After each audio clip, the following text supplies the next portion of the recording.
Қайырлы күн балалар. Бүгін сендер дара және күрделі етістікпен танысатын боласыңдар.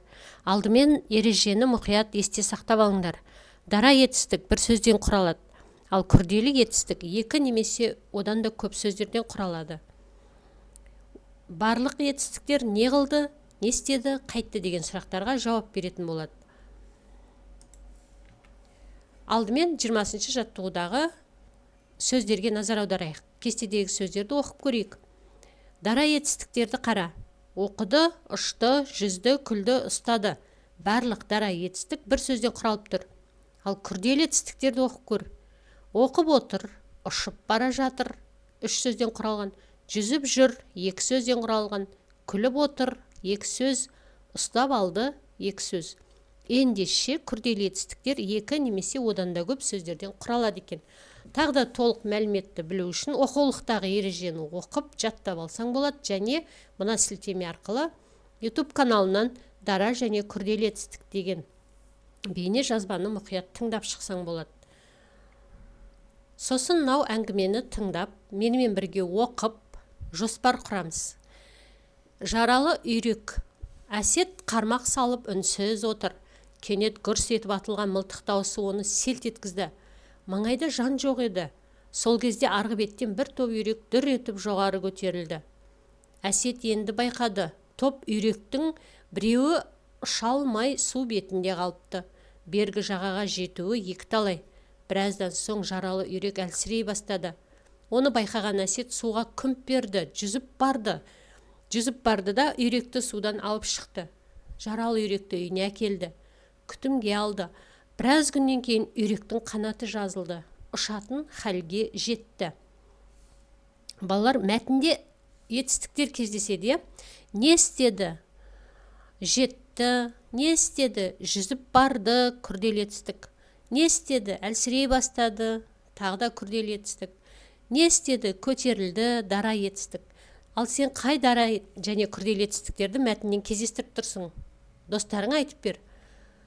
Сосын енді осы мәтіннің мазмұны бойынша жоспар құрып көрейік. Оқиға неден басталды?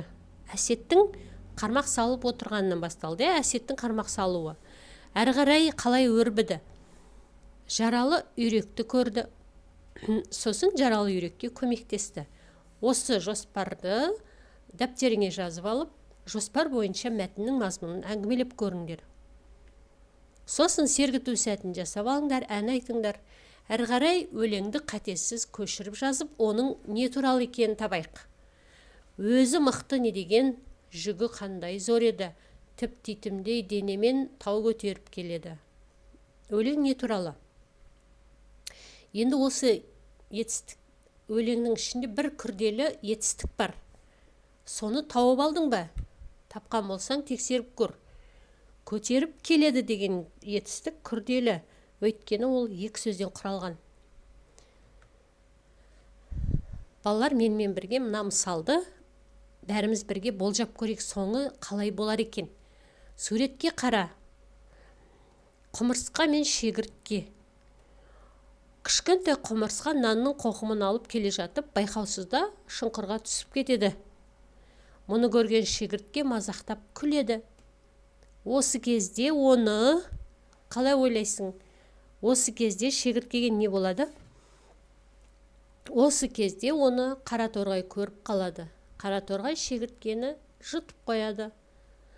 Тұмсығымен шұңқырға тастарды салып, құмырсқаны шұңқырдан шығарып алады.